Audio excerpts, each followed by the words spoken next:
to the MPS Pep Talk. Passionate about everything pastels. Okay, next slide. So here are our reminders. Helen's already muted everyone. Save your questions, comments for the end. This is being recorded. We will put it up on the YouTube channel. It'll take maybe a week or so. It all depends on schedules, but it'll have to be edited a little bit to cut out this beginning stuff. Also, we invite you to chip in, give us some ideas for future talks. If you'd like to volunteer to give a pep talk, let us know. We're open to anything that's anywhere from 30 minutes to an hour. We've blocked out more time in case people want to chat at the end, but we'd love to have your ideas. And just email them to our contact email address. Next, I'm going to turn it over to Dot now. Hi. For those of you who don't know me, I'm the lady in the hat, the tall one, all the time. So anyway, I'm the MPS Signature Membership Coordinator, and I organize the applicant information for the judges. Now, I've been a painter for over 50 years and a teacher for about 10, probably longer. And I was teaching today, so I'm a little hoarse, and I apologize in advance. I'm so glad to see so many people attending this Zoom because it tells me about your commitment to create great art. This pep talk is to give an overview of the principles of design. We did not create these principles. They've been around forever. And this will be a great help to everybody on several levels. Self-critique. We don't always have someone with an objective point of view handy to give us guidance. And it'll help entering juried shows or get into galleries or gaining acceptance into other professional organizations. So, as Mary said, this is an overview, not a class on each subject. And there are just so many videos, articles, and online classes on the internet. And most of the skills we're talking about are developed over time with diligent work. So, and as a passionate pastel painter and teacher, I will be kibitzing my own thoughts during our PowerPoint. So I guess we can get started. Okay, so we're going to talk about the purpose of the design, principles of design. See, that's what I mean. I'm so tired from teaching. The basic terminology and concepts, the language of art. An overview of the MPS Principles of Design, our signature application process, additional resources, definitions, explanations of the different terms we're going to have. Okay, and then lastly, we'll have our Q&A. So next. And where's my little notes? There's no notes down here. Why do we have MPS Principles of Design? Nope, go back. Thank you. For artists aspiring to signature level membership, the MPS Principles of Design are used to make both fair and professional assessment of the works submitted for MPS signature applications. These concepts and principles are considered to be the hallmarks of successful paintings, although no one painting must exhibit every one. They also comprise the standards set by most jurors and may also be useful to you when applying for juried local and national shows, as well as professional status in any other art-related organization. Next. Okay. The MPS Principles of Design can be used to help you evaluate your own artwork. If you are not well versed with the concepts and terminology used in these principles, use this information to help you learn the common vocabulary of art. If there is a term you don't understand, search for definitions and find examples that will help you understand the concept. Look for books, articles, and search online resources. If you're a seasoned artist, use these principles to build on your expertise and help teach others. Next. But some basics. The MPS Principles of Design assumes you have a grounding in the elements of design, principles of design, color theory, and well-established concepts of art. It can take years to master these concepts. So first, we'll review some of the definitions and concepts referred to in the MPS Principles of Design. This is a very quick review only. Some additional materials are provided at the end of this presentation for reference. Next. Okay, now we're going to go over our terminology and basic concepts. And many of you are probably familiar with these just by doing, but you didn't have the language of it. Okay, so these are the elements of art design, the ingredients of art: line, shape, form, color, texture, space, and value.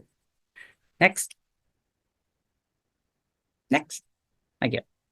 The principles of art and design, how the elements are used: balance, contrast, emphasis, movement, pattern, rhythm, unity, variety, proportion, and harmony. Okay, next. The elements of design. These are the ingredients that make up all artwork.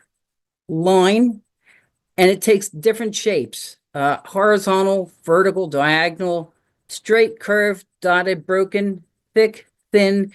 They all contribute to movement or rest. Shape.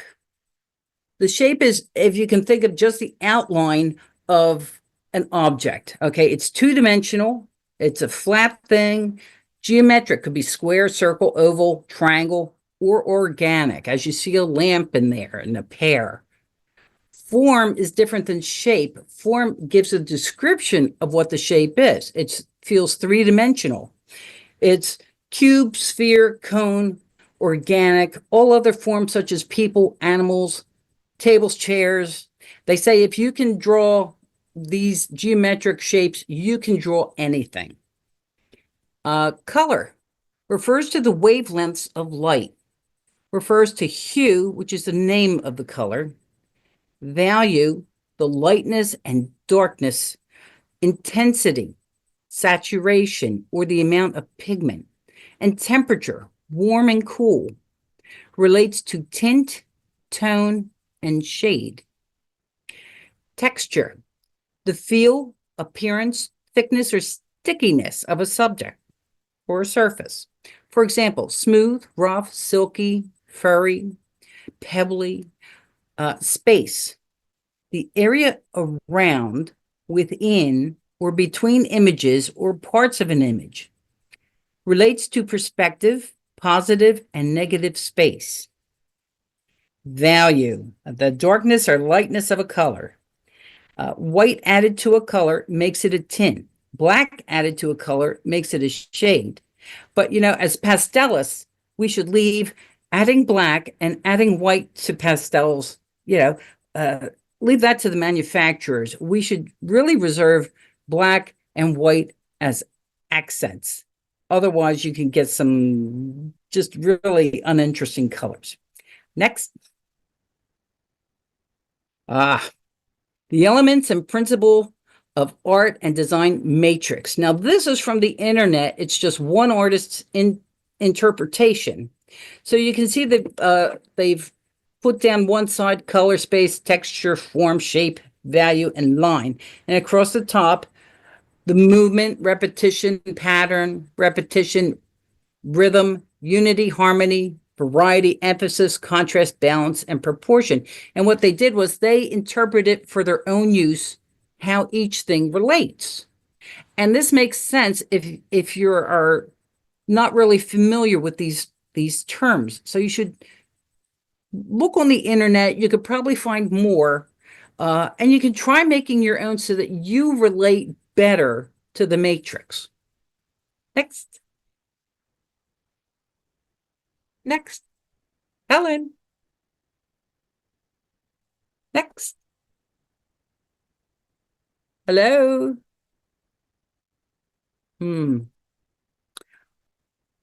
Thank you. Okay. Principles of color.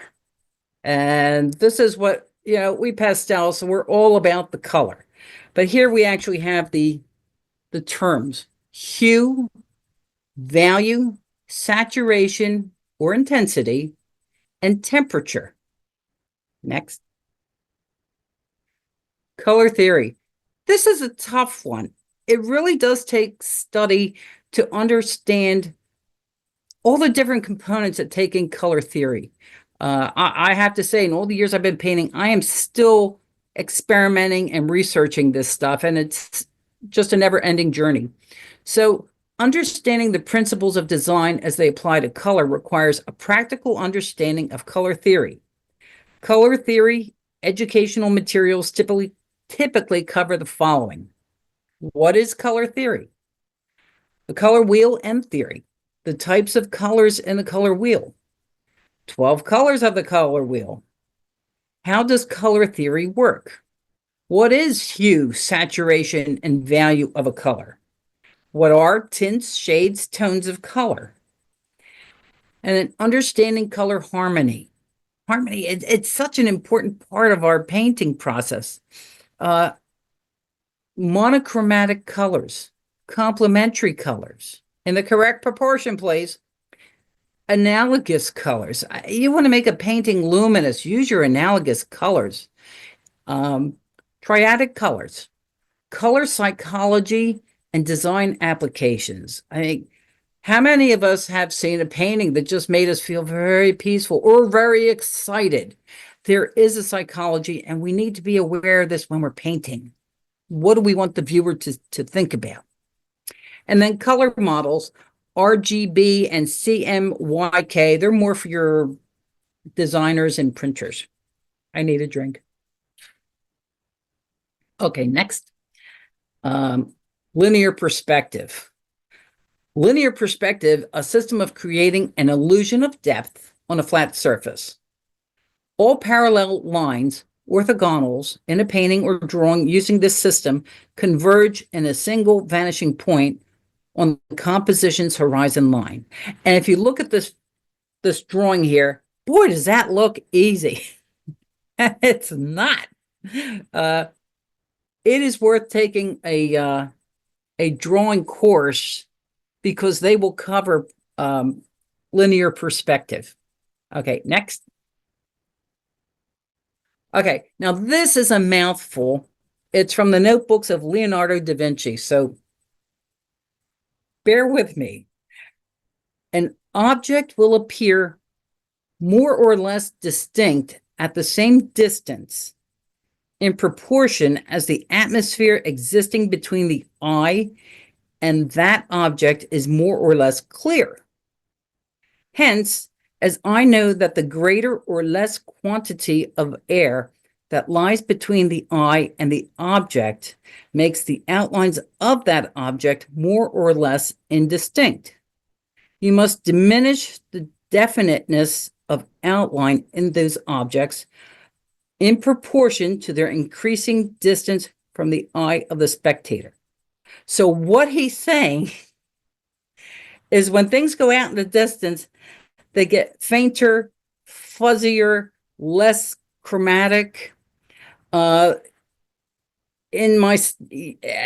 knows that the first colors you lose going out into the far distance is yellow, red, and then you have blue. As you can see in this picture, it's blue and violets are left. So if you're putting too much color in that background, you got a problem. It's going to fight to come forward. Okay, next. Oh, simultaneous contrast. This is fun. Simultaneous contrast is the effect upon each other of colors of varying hue, value, intensity, and temperature when placed in juxtaposition. So if you can imagine you have a mid-tone paper and take your white pastel and make two nice sized marks, one on one side, one on the other side of that paper. And then take maybe just a slightly darker value pastel around one of the whites. Just go all around that swatch of white. On the other one, take one of the darkest pastels you've got and do the same thing around that white. Which one is going to be brighter? It's going to be the one surrounded by dark.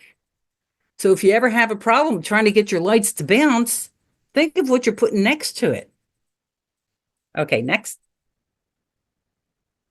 Ah, the MPS Principles of Design. Okay, we've gone through the purpose and the terminology. So next we're going to an overview of the principles of design, our signature process, and then the resources. Next.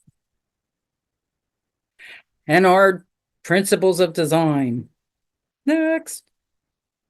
Okay, those principles are concept, composition, technical skills, and source materials. Okay, next. This is so important, the concept of your painting. Communication. Did the artist successfully establish mood or convey meaning using the elements of design and the principles of color? Emotion. Is the viewer able to understand the artist's feelings about this subject? Viewer engagement. Has the artist over-articulated the subject, or has something been left to the viewer's imagination?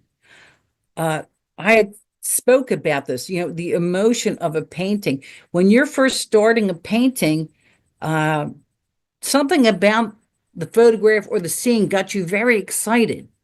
So why not put a piece of tape above your painting you're going to start and write that down? Because as you're painting, it will keep that thought in the forefront. Uh, and it doesn't have to, you don't even have to keep that title. It's just to keep you focused on your communication. Okay, next. Uh, Balance. Did the artist use the principles of color and dominance to successfully balance the composition and create interest? Has the artist created a feeling of balance using the elements of design? Editing. Oh man. Does the artist include objects and forms that are unnecessary or that distract the viewer from the painting's focal point and intent? You don't have to put in every single thing that you see in a landscape or, well, a still life. You've set it up yourself. I mean, that's an intentional, setup. But when you're doing landscapes, you don't need every tree in there. And in fact, every tree does not have to be literally the same. Edit it so that it works. If something needs to be bent, bend that tree. Okay. Focal point. Has the artist used contrast to establish a clear focal point? Is it located at one of the generally accepted sweet spots within the picture plane? If not, does it work to communicate the artist's intent? Sometimes our focal point, there just isn't one. There's just too much going on. They always say simple is better. Okay. Try not to lose your purpose. That's why you put that little paper across your tape across your painting up top. Why am I painting this? Okay, next. Intervals. Are there positive and negative shapes varied in spacing, in size, or in other ways? If forms and shapes are repeated and regular, has the artist compensated for that regularity elsewhere to balance the composition? Movement. Has the artist established a path for the viewer's eye to follow through the painting, including the use of visual rest areas as necessary? That's a problem with a lot of paintings. Your eye does need to have resting, quiet areas. So we should be conscious of that. Simplification. Has the artist successfully masked value shapes in such a way as to strengthen the composition? Values everything. It can if you're too harsh, you know, when they say simplification, it's not just everything black and then white or blue, and then there has to be some subtlety. Um, I, I'm not expressing this well. I'm getting a little I'm teaching. Okay, unity. When viewed as a whole, do all the various elements of the painting work together to create a unified image? Or or do there seem to be separate paintings within a painting? Oh, that's a tough one. You sometimes that's where a nice critique comes in, because sometimes you really miss that you've got it's disjointed and you have several pictures within a picture. Okay, next. Atmospheric perspective. Does the artist demonstrate an understanding of the principles and techniques of atmospheric perspective? Have those principles and techniques been effectively applied to create depth? Again, things get fuzzier and softer in the back. The sky, the zenith, which is the area that's directly overhead, it's always stronger, and that it softens as it goes to the horizon. Sometimes we forget about this stuff. Color harmony. Has the artist successfully used the principles of color to create color harmony? Okay. Drawing. Does the artist demonstrate an ability to render form accurately and believably, correctly applying the principles of proportion and linear perspective? Are the marks drawn in any interesting and varied way? My experience as a teacher, I have had students come in and they want to paint. They're in love with the colors, but they have no drawing background. So what they wind up doing is they're trying to master pastel is a very difficult medium. And then they're also trying to master drawing. And I've had students actually drop out thinking they couldn't paint, but what they couldn't do was draw. So if anything, make sure you take drawing courses to refresh yourself. It'll only improve your work. Okay, next. Oh, edges. Does the artist make effective use of both hard and soft edges to reinforce focus, movement, and depth? Edges are terrific. There's it really does add to the unity and the harmony of a picture. Try to not be too hard in your colors. There should always be like a merging area in your lights and darks as the form turns. Light. Has the artist established a consistent direction, strength, and temperature for the light that falls on the subject? God love light. And to follow the light through a painting is very exciting too. Okay. Pastel application. Does the artist demonstrate skill in applying the pastel to the surface? If strokes are evident, are they internally consistent within the painting?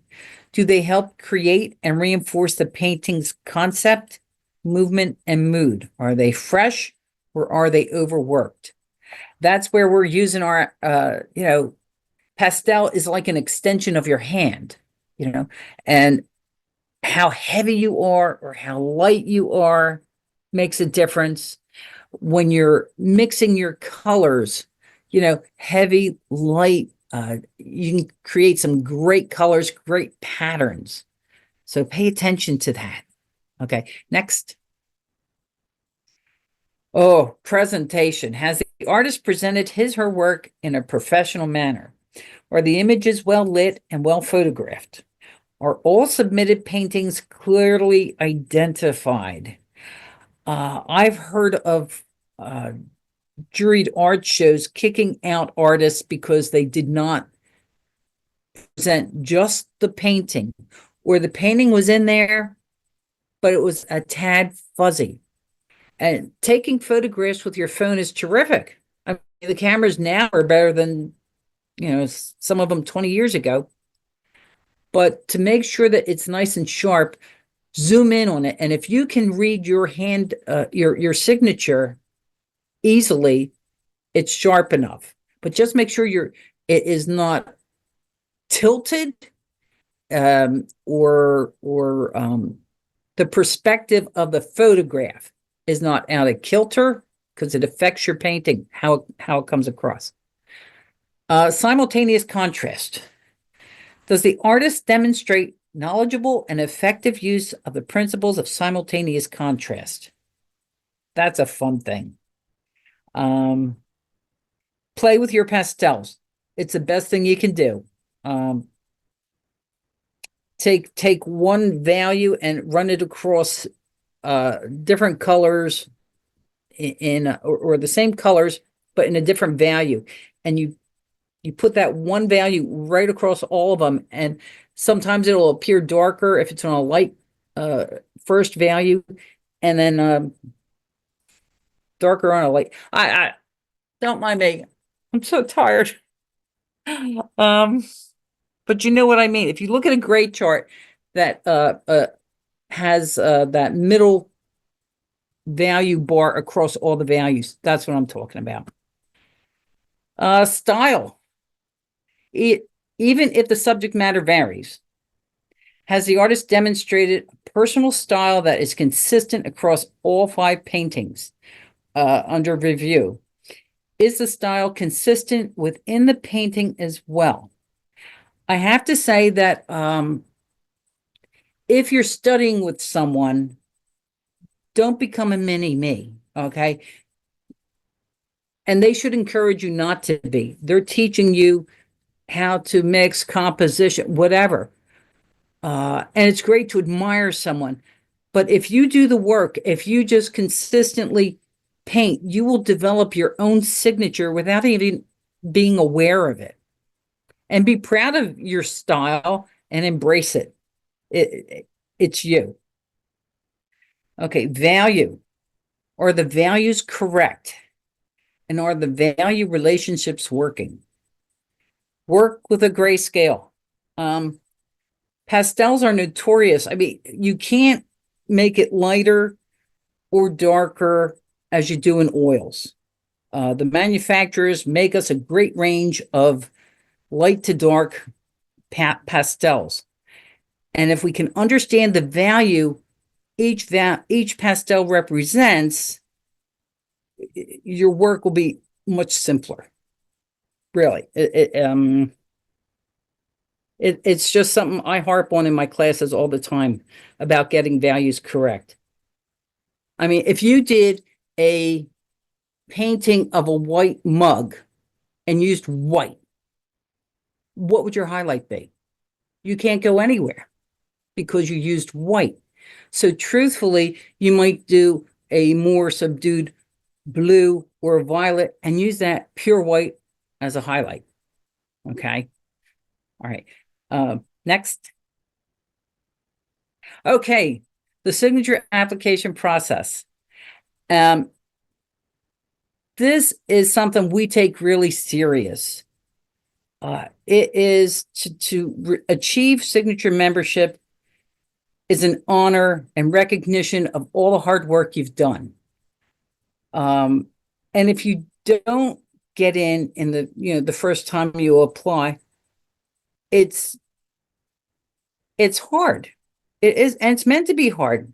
So you should go back, review these principles of design, maybe join a critique group, because critique groups, you have to get into the right one. You don't want to get a critique group where they're going to kill you, okay, where they're all just negative feedback. And you don't want to go to somebody else who's going, what a pretty picture.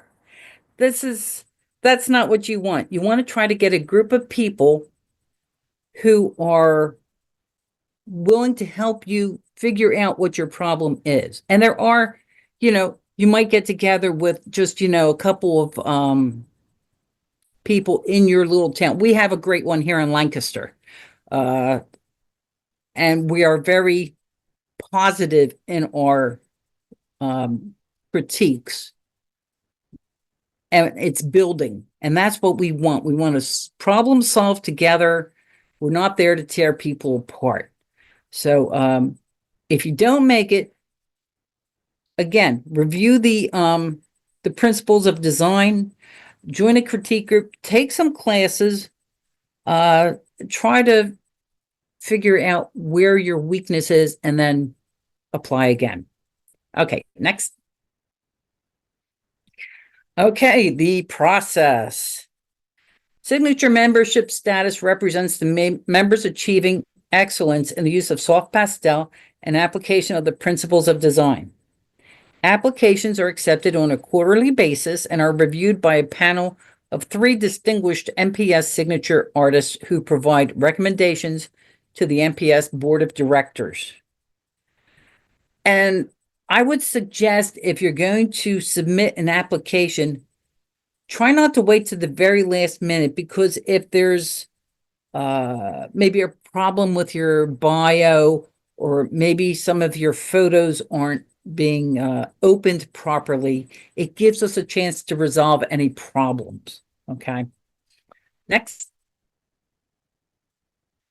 By submitting your application for signature membership, you attest that the artwork you're submitting meets all 4 of the following. And this is just about for every juried show. Was executed primarily 80% or more in soft pastel. Is of your own original concept and execution, not derived from any published or created images to which you do not hold the copyright. Don't do any magazine covers, please.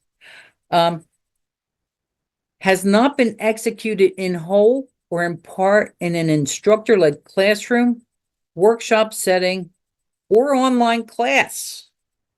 There's more and more classes going online. The instructors are liking it more because they don't have to fly and get hotels and all that. So please don't do that. And it was completed within the past 3 years. Okay, next.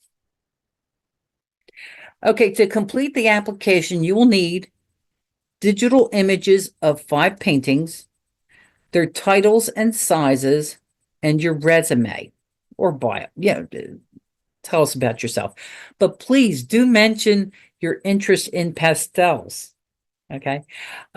Images should be of high quality, cropped neatly to show only the painting. Do not include the frame or any distracting background in the image. The size should be reported as height times width, H times W, in inches, 8 by 10.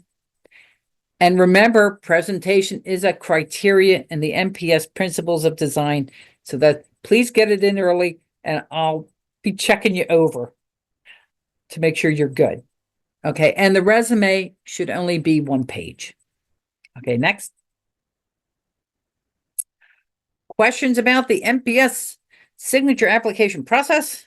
Visit the MPS website member resources page for application information.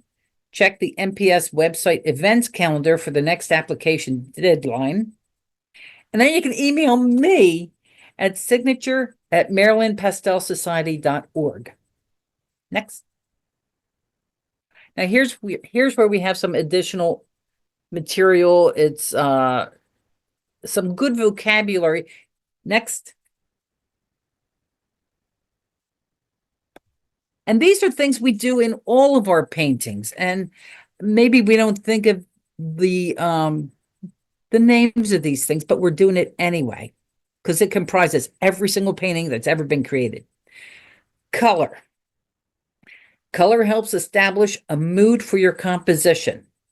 When light waves strike an object and reflect back to the optic nerve in the human eyes, the sensation they perceive is called color. Artists and designers use color to depict and describe the subject. Color is used by designers to portray mood, light, depth, and point of view. Designers use the color wheel and tenets of color theory, a set of guidelines for mixing, combining, and manipulating colors to create color schemes. Line. If you want to see great examples of line, look at the old Japanese prints. the cherry trees with their branches. It's the thickness and the thinness and the direction, and you know, they're delicious. Line refers to the way that 2 points in space are connected, whether they're horizontal lines, diagonal lines, or vertical lines. Lines can help direct the eye towards a certain point in your composition. You can also create texture by incorporating different types of lines, such as curves, pattern lines, instead of just straight lines. Value. In design, value refers to the lightness or darkness of a color. The values of a color are often visualized in a gradient, which displays a series of variations on one hue, arranged from the lightest to the darkest. Artists can use the various values of color to create the illusion of mass and volume in their work. Space. Making proper use of space can help others view your design as you intended.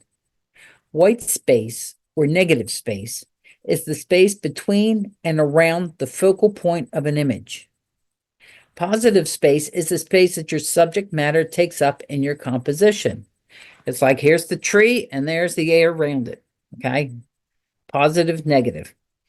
The spacing of your design is important because a layout that's too crowded can overwhelm the viewer's eye. Shape, in its most basic form, a shape is a two-dimensional area that is surrounded by an outline. Graphic artists can use other elements, including line, color, value, and shadow, to give a shape the appearance of a three-dimensional shape. There are three types of shapes: organic, which occurs naturally in the world; geometric shapes, which are angular and mathematically consistent; and abstract shapes that represent things in nature but aren't perfectly representative. Form. Form pertains to the way a shape or physical configuration occupies space.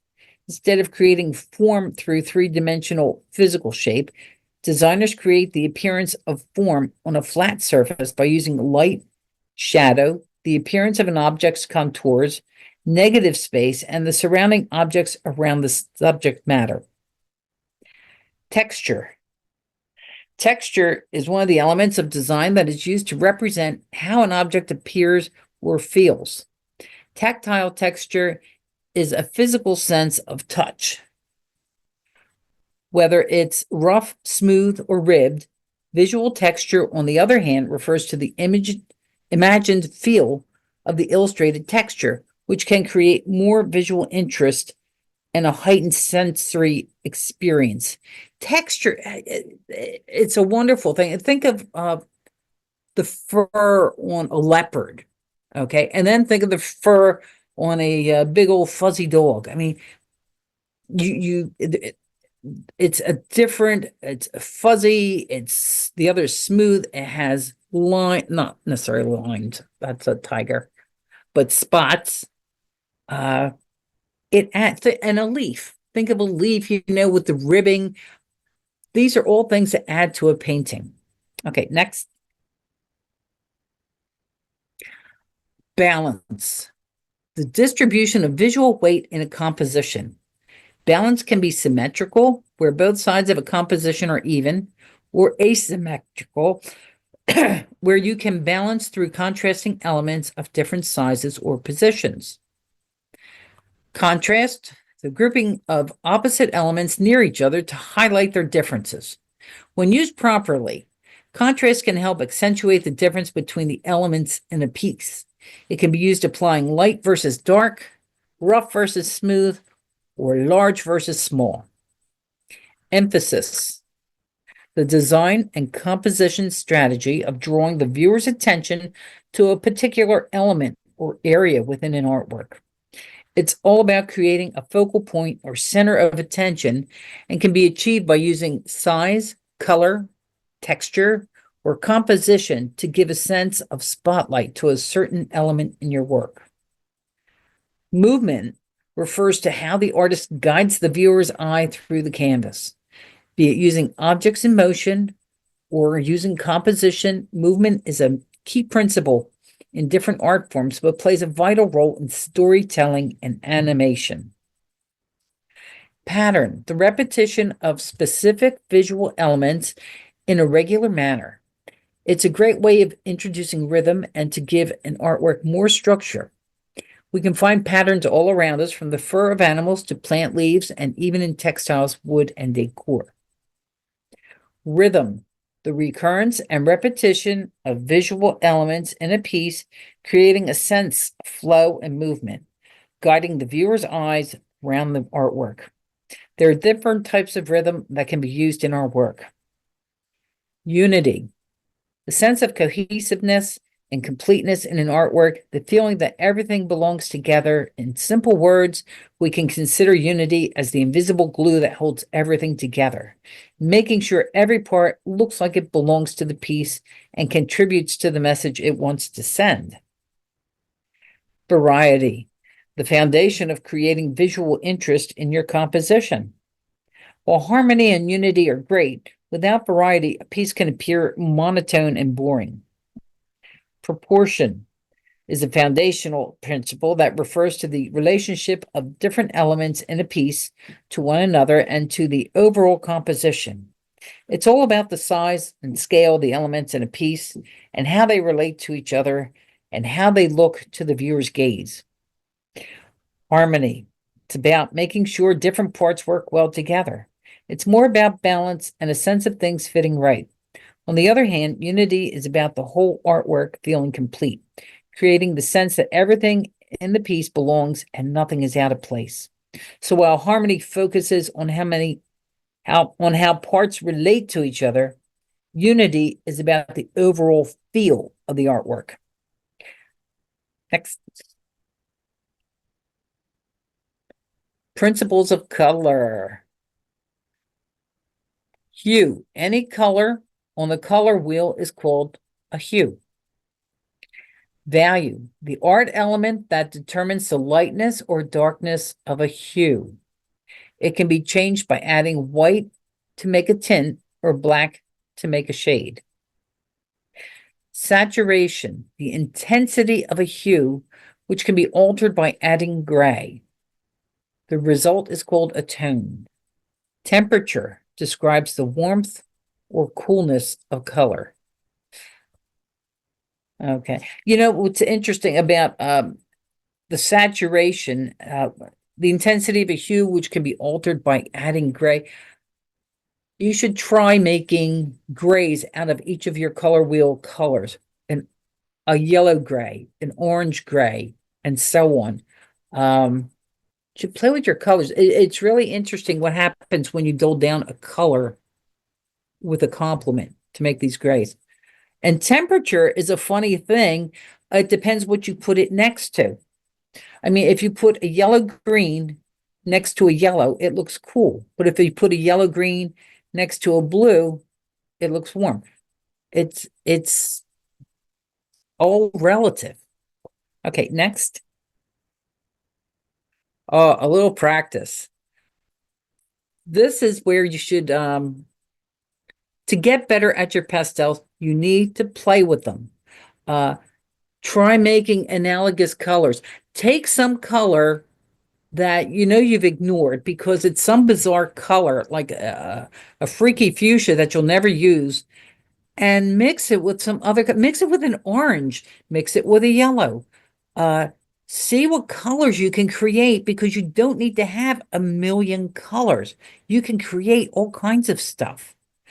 And again, I was saying, try making your grays yourself by layering.